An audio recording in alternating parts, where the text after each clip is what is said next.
Well, it did turn out that CERN Basher's video, which needed a little bit of editing, was unable to be prepared in time for tonight. So CERN will either be on tomorrow night at 7:45 or possibly will be on Saturday and or Sunday over the weekend. None of what we did on CERN's videos was like it was evergreen. It was material that will still be just as valuable tomorrow night or Saturday as it would be tonight. Anyway, but I did want to take this a few minutes here to just talk about a couple of things that are going on right now. Number one, we have had some apparent, maybe, sightings of Model Q. Brian Wang has been putting a bunch of posts up on X. If you want to go check it out, go under Brian Wang's X account and you can see some of the things he's been posting. I think some of these came from different folks, not necessarily from Joe Tegmeyer this time. So anyway, it might be the Model Q. If it is, then it would be in line with the kinds of things that we have been talking about. People have been asking Grok to make comparisons in terms of size and whatnot, and it looks like it would be a shorter Model Y. I think that's the obvious, most likely conclusion that this is what it is. Now, I just have to say that as much as I'm excited about it, and I think it'd be wonderful if we have a smaller version, something that can sell for under $30,000. I think this will be great, all for it. But I just have to I'm basically going to be repeating something that we just talked about with Bradford Ferguson, but I wanted to say it a little more succinctly, with a little more detail, in a little more, I don't know, forceful way. This is not designed to get you to buy more stock. This is not designed to get you to tell your friends to buy more stock. It's just designed to let you know why I am so convinced that we're going to see a major run up in the stock over the next days and weeks. Because, well, okay, let's just talk about it here. All right, the Fremont factory, which is the largest car manufacturing factory in the United States, still makes more cars than we do make down at Giga, Texas. Makes about 500,000 cars a year. Those cars sell for somewhere around 50,000. That's probably a high number. So let's just take 50,000. That means that they would be producing about $25 billion of revenue out of Shanghai. I'm sorry, out of Fremont. We have the Shanghai factory, which is like maybe the largest car manufacturing factory in the world. It's producing around 800,000. It can make more, but that's around what it's making the last year and probably this year. We could potentially see it moving towards a run rate of 1 million by the end of the year. But I'm going to say that those are $40,000 a piece. That's again, it may be a high number. Maybe a little less than that. I'm not sure. But again, let's just take that number. That's $32 billion a year in revenues that we're getting out of Shanghai. Now we've got the mega factories. They're a lot of fun. I love the mega factories, and they're doing 10,000 units per year when they're fully ramped, and they each sell for about $1 million each. So that would be $10 billion a year in revenue out of each of the mega factory facilities. Now, that $1 million per unit might be a little high, so take that into consideration. Well, okay, if Elon's right, in 1.5 years, there will be 1 million robotaxis, and those robotaxis, the revenue, I mean, this is a conservative number. Those million robotaxis will be averaging 60,000 in revenue each per year. Okay. So that would be $60 billion in revenue. The entire company right now does about 100 billion in revenue. So you'd be talking about an additional 60 billion on top of the 100 billion just from robotaxi revenue from fares. All right. Now, that's big. That's huge. Okay, but let's run through this again. Fremont's $25 billion in revenue at about 20% margins is about 5 billion in profit. Shanghai's 32 billion, maybe at 20% margins. Some people think it's less. That 32 billion at 20% would be about $6 billion in gross margins. Mega factories at $10 billion in revenues, most people I think 25% is fair for now. Maybe it'll be a little bit more, a little bit less. Those are $2.5 billion per factory in revenues. The robotaxis, the million robotaxis that don't require a new factory, there's some infrastructure, that might have to be there that we don't have now. So there might be some costs, but that million robotaxis by next year would create $40 billion in profit. Yeah, that's $40 billion in profit. So you add up the 5 from Fremont and the 6 from Shanghai, that's 11. And you've got 3 megafactories at 2 each. Yeah, that's 11. And yeah. So we're maybe $20 billion for all of those, add in Texas and, miscellaneous and everything else. No, we're talking about just the rollout of robotaxis, which would be using vehicles that we're making now or intend to make soon out of one or more factories, the new cybercabs.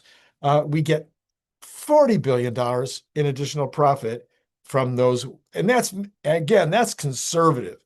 That might be really conservative when we get done, all said and done. It might be really conservative. So,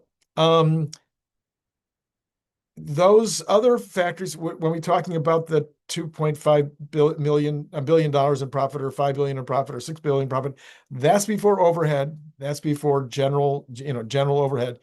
The robotaxis, they don't have any of their own general overhead. They might be, again, we might have to put in some washing stations, and we might, there's going to be maybe some people that are going to be washing some of these cars or whatever. I'm not sure exactly how all that's going to work. But the reality is that we're going to be talking about almost no additional capital expenditure other than putting the cars out if it's the Tesla fleet, and those cars would be paid for so fast if they're going to be generating $40,000 a year in profit. Okay, so what am I trying to say here? Well, what I'm trying to say here is that that's the first 18 months, and it just goes from there. So when you're doing an evaluation of Tesla, and most people are, there's roughly speaking, people are saying that the underlying car company is worth about 100, the cars, the energy, et cetera, is worth 125, billion, 150 billion, something like that. And so the rest, the 800,000, 850,000, 900,000, that is all future robotaxi and humanoid robot sales and profits. But now you can begin to see why, okay, why that is out there, why people are paying the price now. And why I'm saying that I think that we're going to go to 500,000, $500 a share, which would make the company worth about 1.5 trillion, that it's extremely justified. The number is very justified. And we haven't even talked about Dojo. We haven't even talked about Optimus, which the profits are similar to the robotaxi, and maybe even, well, according to Elon, far greater. So I just want to lay that out for you. And so when I'm talking about this ongoing um, ongoing catalyst analysis that I was talking about earlier, that ongoing catalyst is going to be due to the fact that people are saying, oh, another city, oh, another city. Well, you put out those other cities, and pretty soon you're up to this 1 million robotaxis, and then you're up to 2 million robotaxis, and you're up to 3 million robotaxis, and all of a sudden you're talking about $100 billion in profit just from robotaxis. And there's almost no companies in the world that do much more than 100 billion in profit. That would be a normal Apple year, 120. It used to be, I'm not sure right now. Haven't looked at it in a minute. Maybe NVIDIA might get into those numbers soon. So you're looking at, the very highest numbers of any company ever just for Robotaxi. Does that help? Let me know in the comments. I'm just curious if that really makes it more clear as to why I keep making my predictions, because I think a lot of people are having trouble really putting numbers to it and making comparisons with existing products at Tesla as well as other companies in terms of what they're doing. Let me know in the comments below if you got it. Did that help? Was that, oh no, I already knew everything you just said, Randy. There's nothing new in anything that you just said, or something in between, or did I miss something? Maybe I made a big mistake. Possibly there's just something really wrong here. Okay. In addition, just really, really quick, Meyer Thacker has, and I have been going back and forth with regard to the one of the things that I talked about starting about 2 months ago, which maybe 3, 4 months ago, is the benefit that Tesla has by having the massive infrastructure that they do in order to manage all of these robotaxis. And Meyer today was saying, well, I don't know how they're going to manage. You're talking about 1 million cars out there. They're going to have to be charged, washed, maintained, et cetera, et cetera, et cetera. How are they going to maintain all those cars? And so I shot back. I said, what are you talking about? They got all these charging stations out there. They got all of these service facilities out there. They've got the what do you call it? Additional buildings out there that are handling the cars that need damage repairs. Then they got the what do you call it? The centers to go in and take a look at your new car, the showrooms.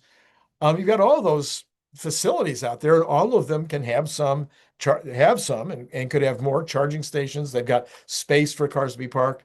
They could be setting up washing facilities, and the service centers can handle at night. They could handle the cars coming in for various kinds of service, maintenance, repairs, etc.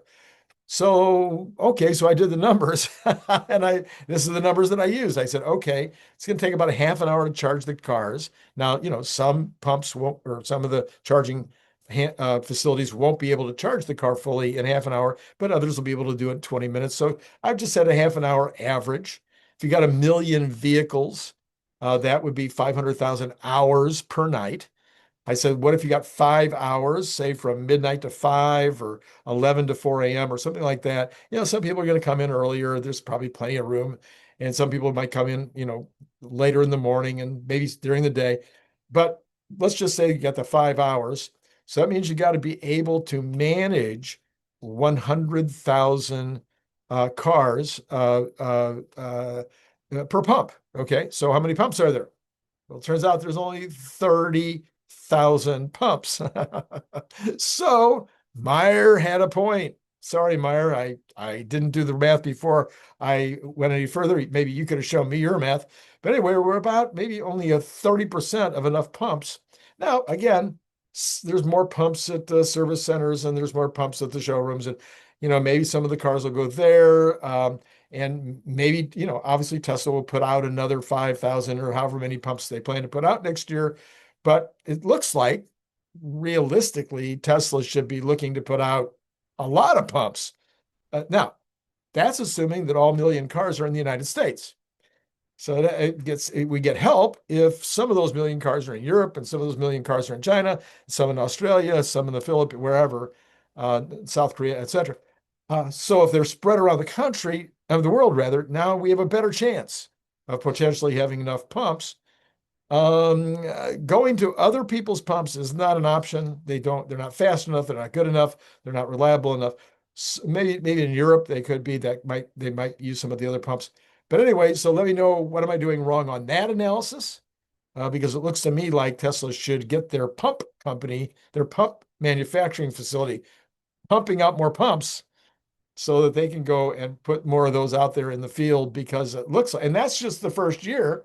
What happens the second year if we put out another 1 million and we're up to 2 million? Now you're going to be getting into some real questions with regard to infrastructure. That's the bad news, unless I'm wrong, and I could be wrong. Sometimes my math is off. I try to do it carefully. The good news is that means that all of the other potential competitors out there have no chance, zero chance. There's no way that they can possibly come close to competing with Tesla in terms of putting out the kind of numbers that we're talking about, because they just don't have that charging infrastructure. They don't have the repair infrastructure, et cetera, et cetera. So again, let me know in the comments. Am I right? Am I wrong? Am I confused? Did I use a power of 10? Did I have a power of 10 problem? And this is a lot worse or a lot better than I thought. I'd love to see your comments. So earlier tonight, Bradford Ferguson, go back and take a look. There was a lot more stuff that we did. I'll put that card up there. Brian Wang is going to come on for sure. Maybe tonight, maybe tomorrow night. We're going to talk about that car that they've seen and how he's analyzed the situation in terms of what that car would cost, etc. He's already done all kinds of formulations and whatnot. We'll get that one off to you tomorrow. Probably, I don't know what time that'll be, but probably at 7:45 tomorrow night. But maybe we'll do 4 videos tomorrow. I don't know. I'm on vacation. Give me a break. All right. That's all I got for you right now. The wife and I are planning to have a little filet mignon in a while. Yeah, they have that in Hawaii too. It's been great talking to you.